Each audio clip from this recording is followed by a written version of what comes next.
नमस्कार दोस्तों, कुछ मोटिवेशनल लाइन के साथ आज अपनी क्लास स्टार्ट करने जा रहे हैं।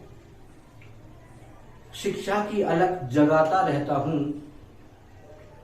इसलिए राह नहीं बताता रहता हूं। शिक्षा की अलग जगाता रहता हूं, राह नई नई बताता रहता हूं।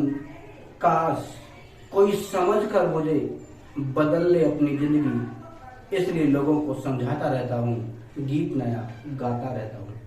नमस्कार, आपका मेरे अपने YouTube चैनल प्रयास मंत्रा पे आपका हार्दिक अभिनंदन है।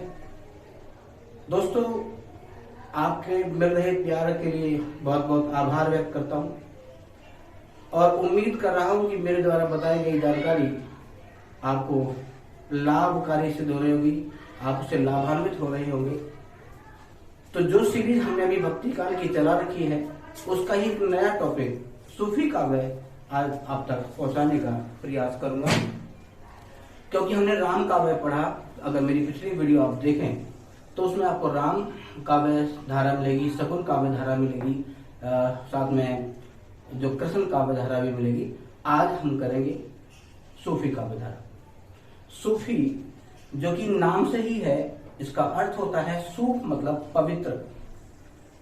यहां से ये कह सकते हैं कि जो सूफी थे वो व्यवहार से बड़े पवित्र हुआ करते थे और अपनी मजहब में वो अपने अच्छे गुणों के कारण एक बड़ी पदवी धारण करते थे, यानी अग्रिम कोटि के अधिकारी थे और अपने सिर पर सफेद ऊन का एक चोगा पहना करते थे, इसलिए उनको सूफी कहा गया। तो आज हम चलते आगे, आज का लेक्चर स्टार्ट करें। तो जैसे सूफी काव्य धारा है, सूफी काव्य धारा के अधिकतर जो कवि हैं वो मुसलमान हैं, क्योंकि मुसलमान क्योंकि सूफी थे और उर्दू लिखते थे और शैली थी उनकी मसनवी। और मसनवी शैली का मतलब उर्दू के वो छंद हैं जो मुक्त में लिखे गए, तो कांत जो छंद हैं उनको मसनवी जो शैली कहा जाता है। अच्छा, इन कवियों के अंदर एक बहुत अच्छी बात थी कि उनका धार्मिक कट्टरता नहीं थी। जो वर्तमान परिदृश्य है उसमें आप देखेंगे कि लोगों के अंदर अपनी अपनी धर्म भीरुता है, धर्म की कट्टरता है, जबकि जो सूफी थे उनके अंदर धर्म की कट्टरता नहीं थी। तो जैसा कि यहाँ लिखा है, ये सभी मुसलमान कवि थे, साथ साथ में इनमें धार्मिक कट्टरता का अभाव है। अभाव मतलब अभाव था, उनमें धार्मिक कट्टरता नहीं थी। इन कवियों ने सूफी मत के प्रचार प्रसार के लिए हिंदू घरों में प्रचलित प्रेम कथाओं को अपने काव्य का मूल विषय माना। ये बहुत इंपॉर्टेंट है सूफियों के लिए, क्योंकि जो सूफी कवि थे उन्होंने हिंदू धर्म के हिंदू घरों में जो जाते थे और वहां की प्रेम आख्यानक जितनी भी कथाएं थी, उन्होंने उस कथाओं को अपनी लेखनी बदल करके सूफी काव्य परंपरा में उसे डाला। तो इसे हम एक और नाम से अभी करेंगे, प्रेम आख्यानक। प्रेम आख्यानक जो है वो धारा है ये। तो यहां आप समझ रहे हैं। अच्छा, इसके करने के बाद जो तीसरा विषय है वो है हिंदी साहित्य में जो सूफी कवि है, प्रथम सूफी कवि, उसे मुल्ला दाऊद को माना जाता है, क्योंकि मुल्ला दाऊद जो हैं वो इस धारा के प्रथम कवि हैं, ऐसा मानने का मुताबिक। जबकि रामचंद्र शुक्ल जो कि हमारे यहाँ के बहुत प्रसिद्ध आलोचक वर्ग है, वह शुक्ल साहब ने प्रथम जो है वो कुतुबन को माना है। कुतुबन, मज्जन आपने सुना होगा, और मुल्ला दाऊद, इन दोनों में जो हिंदी साहित्य वाले हैं वो मानते हैं मुल्ला दाऊद को, जबकि आचार्य रामचंद्र शुक्ल जो है वो मानते हैं कुतुबन को। अब इसके बाद का जो प्रश्न है वो आएगा कि हिंदुस्तान में, यानी भारत में सूफी काव्य परंपरा कब चली। तो आगे है, भारत में सूफी मत का जो प्रचार था, आगमन था, वो 9वीं से 10वीं शताब्दी में, यानी 9th और 10th सेंचुरी में इसकी आरंभ हुआ, यानी ये हो गया आगे। और सूफी मत के प्रचार में श्रेय जो है इनका वो ख्वाजा मोइनुद्दीन चिश्ती की जो दरगाह आप अजमेर शरीफ में मिलते हैं, ख्वाजा मोइनुद्दीन चिश्ती, वो सूफी के जो है उन्होंने इस धारा का प्रचार और प्रसार किया था। आगे गणपति चंद्र गुप्त एक बहुत बड़े आचार्य वृंद है और कथाकार है। उन्होंने सूफी काव्य को रोमांटिक कथा काव्य कहा है। जैसे मैंने आपको कहा था प्रेम आख्यानक, इन्होंने कहा था कि टोटल इनके अंदर रोमांटिज्म है, यानी कहीं ना कहीं इसमें प्रेम कथाएं जो हैं वो लिखी गई थी। आगे सूफियों में, अच्छा, सूफी कवियों के साथ साथ में एक जो महिला कवित्री है उसको भी नाम मिला था, नाम था उसका राबिया। ये प्रश्न भी बहुत इंपॉर्टेंट रहता है कि क्या सूफी कवियों में जो एक कोई महिला कवित्री थी, तो हम कह सकते हैं बिल्कुल थी, उसका नाम था राबिया। ये जी एक कवित्री। इस मत के काव्य में श्रृंगार रस की भूमिका अधिक थी। श्रृंगार रस, अगर आप श्रृंगार मतलब प्रेम, अगर इसके दो रूप हैं, एक तो है प्रेम का मतलब मिलन और दूसरा है वियोग। इसका अर्थ करने का मतलब इसमें प्रेम आख्यान में हमेशा श्रृंगार की भावना जो थी वो उत्प्रोत थी, कूट के भरी हुई थी, तो श्रृंगार रस की भूमिका थी। यानी श्रृंगार को रसों का जो है वो राधा कहलाता है। इस काव्यधारा में प्रतिष्ठित कवि जो है मलिक मोहम्मद जायसी हुए। आपने यदि पद्मावत को सुना हो, जिसके ऊपर एक फिल्म जो बनी थी, उसके अंदर मलिक मोहम्मद जायसी उसके रचयिता हैं। उनके गुरु का नाम था सैयद अशरफ शेख मोहिदी। इनके जो गुरु हैं, क्योंकि बहुत प्रसिद्ध व्यक्तित्व थे, एक प्रतिष्ठित कवि थे सूफी काव्यधारा में, और इनका बहुत प्रसिद्ध एक महाकाव्य था पद्मावत। महारानी पद्मावती और महाराजा रतन सेन की प्रेम कथा का वर्णन मलिक मोहम्मद जायसी ने किया। ये हिंदू प्रेम आख्यानक था, तो उसने सूफी काव्य में उसको लिखने का प्रयास किया। सवाल नेक्स्ट होगा, ये मसनवी शैली क्या है? अभी आपने अलग अलग शैलियां पढ़ी थी, तो किसी ने अवध शैली पढ़ी। जो शैली है, जैसे विद्यापति की शैली थी अवध स्टाइल में लिखा था, तो इनकी मसनवी शैली है। यानी ये मसनवी जो शैली है उर्दू में लिखी जाती है, क्योंकि जितने भी सूफी कवि थे वो सभी मुसलमान थे, उर्दू भाषा को जानते थे। तो इन्होंने कहा उर्दू भाषा में वह कविता जिसमें तुकांत रहित कई शेर होते हैं। शेर होते हैं, अगर आपने शेर सुना हो तो मैं एक शेर आप तक पहुंचाने का काम कर रहा हूँ। जो बहादुर शाह जफर थे, अंतिम मुगल सम्राट दिल्ली सल्तनत के, तो उसमें एक शेर था, कोई आरज़ू लेके घर से निकलते क्यों हो, पांव जलते हैं तो आग पे चलते क्यों हो। एक बहुत चर्चित शेर है उनका। उसके आगे सूफी का जो सूफी शब्द है वो सूफ से बना है। सूफ मतलब पवित्र, इसका अर्थ होता है पवित्र, यानी वो व्यक्तित्व जो सूफी थे, उनका मन पवित्र था, कर्म पवित्र था, मन वचन कर्म से वो पवित्र थे, और साथ में सफेद उनका चोगा पहनते थे। उन्हें सूफी के नाम से अभिहित किया गया।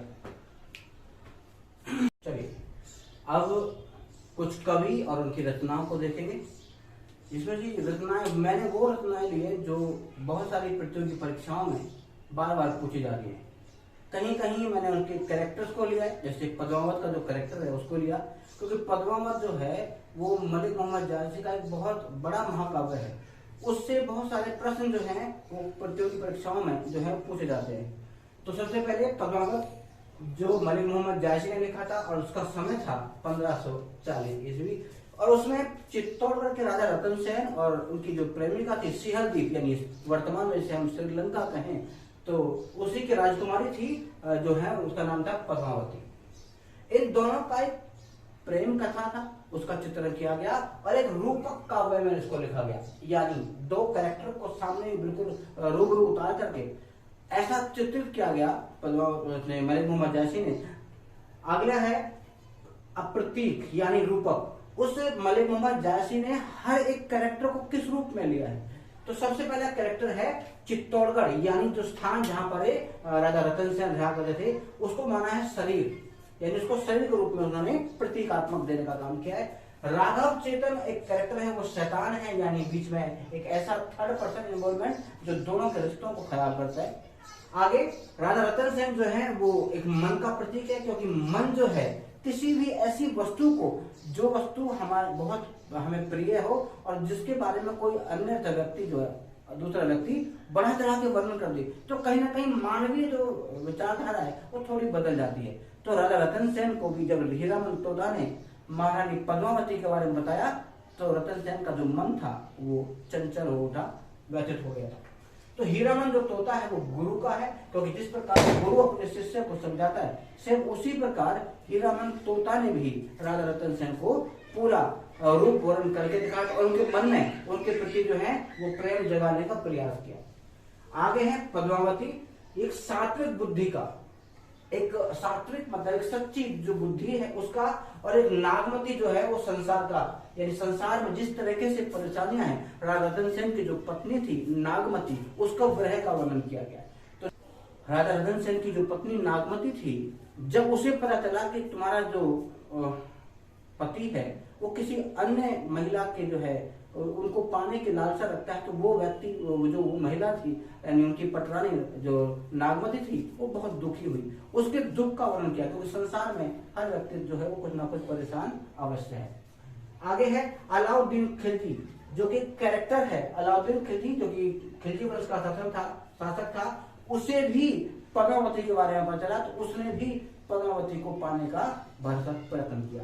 और वो किसके रूप में बताया? माया के रूप में और असुर शक्ति के रूप में, यानी जो डेविल पावर है उसके रूप में उसको दिखाया से असुर या राक्षस जो है वो हमला करते हैं और किसी का बनाया हुआ खेल खराब करते हैं। सेम अलाउद्दीन खिलजी को भी पद्मावती में जो महाकाव्य है उसमें दिखाया गया। एक फिल्म चित्रित हुई थी अभी पहले पद्मावती, उसमें सारे कैरेक्टर को देखो, फिल्में जो है काल्पनिकता के तो है होते हैं, लेकिन उसमें कुछ वर्णन जो है वो बड़ा चला के करना पड़ता है ताकि जो दर्शक है वो एंटरटेन हो सके। इसका आगे आएगा दूसरा जो कवि है, क्योंकि जायसी तो प्रतिष्ठित कवि है, उसके साथ में अन्य और कवि हैं 13, उनका वर्णन करेंगे। मुल्ला दाऊद, इनकी चंद्रायन बहुत बहुत इंपोर्टेंट रचना है, इसे बार बार पूछा जाता है किसी भी एग्जाम में। इसको एक लोकल कथा कहा गया है, लोर कथा, सुनी सुनाई घटना। ये 1317 ईस्वी में थी और ये अवधी भाषा में, जिसको रामचरितमानस जिस भाषा में रची गई उसी भाषा में मुल्ला दाऊद ने इसे लिखा।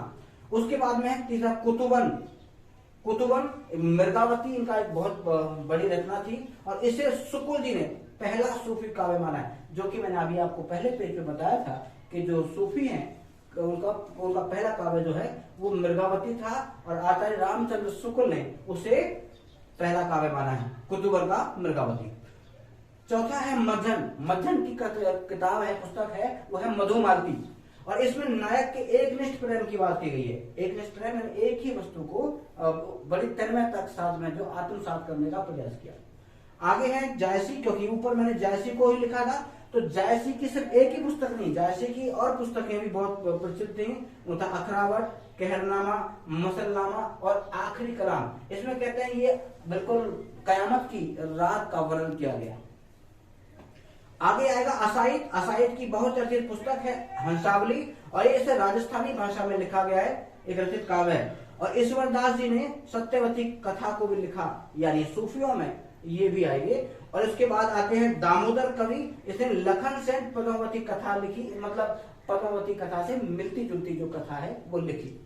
उस्मान की चित्रावली, ये बहुत इंपॉर्टेंट क्वेश्चन है, उस्मान को भी पूछा जाता है। और शेख नबी यानी उसकी ज्ञानदीप थी। और कासिम शाह हर्ष दवाई, ये भी बड़ी इंपॉर्टेंट जो है, बार बार ये प्रश्न जो है वो पूछा जाता है। आगे है नूर मोहम्मद की इंद्रावली जो पुस्तक है वो बहुत चर्चित पुस्तक है। उसके आगे नंददास।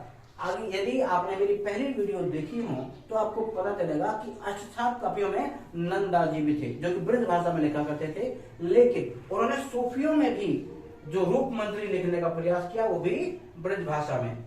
आगे आएंगे 13वें कवि हैं ज्ञान कवि, कथारूप मंत्री उनकी बहुत चर्चित पुस्तक है। और आखिरी के हैं पुहकर कवि, इन्होंने रस रतन नाम से एक सूफी रचना लिखने का प्रयास किया था। तो मैंने ये 14 कवि हैं जिसमें मलिक मोहम्मद जायसी, कुतुबन और मज्जन, उस्मान ख्वाजा और मुल्ला दाऊद जैसे बड़े बड़े प्रतिष्ठित हैं, लेकिन इन जितनी बहुचर्चित प्रतिष्ठित यानी ज्यादा पॉपुलरिटी मिली वो मलिक मोहम्मद जायसी को मिली, क्योंकि मलिक मोहम्मद जायसी ने जो पद्मावत लिख करके अमर कथा को लिखने का प्रयास किया। और मैंने आपको बताया कि उन्होंने कैसे कैसे प्रतीक जो है वो लोगों को बनाया, जिसमें हीरा रंग तोता को उन्होंने गुरु बनाया और उन्होंने नागमती को संसार बताया। जैसे आप देखा ना, नागमती जो है वो संसार का है, कि संसार में हर व्यक्ति जब उनका कुछ खोने को होता है तो मायूस होता है, दुखी होता है और प्रलाप करता है। सेम उन्होंने 12 मासा में चित्रित किया है पद्मावत में कि नागमती ने हर महीने को किस तरीके से उकेरा। तो ये था आज का लेक्चर, इसमें था सूफी काव्य धारा, क्योंकि हमने राम कृष्ण और संत वो सारी धाराएं कर ली थी, एक सूफी काव्य धारा को आज हमने लिखने का प्रयास किया। कोशिश की कि जितने भी इंपॉर्टेंट क्वेश्चंस इसमें से बन सकते हैं वो आप तक पहुंचाया जाए। उम्मीद कर रहा हूं कि आपको मेरा ये लेक्चर पसंद आएगा और आपके कमेंट्स के लिए मैं इंतजार रखेगा, क्योंकि अगर आपको लगता है कि कुछ और सुधार की आवश्यकता है तो मैं आपके उस कमेंट को बिल्कुल स्वीकार करूंगा और कोशिश करूंगा कि उसमें थोड़ा सा समाधान करने का प्रयास करूं। आपका दिन शुभ हो। बहुत बहुत धन्यवाद। नमस्कार।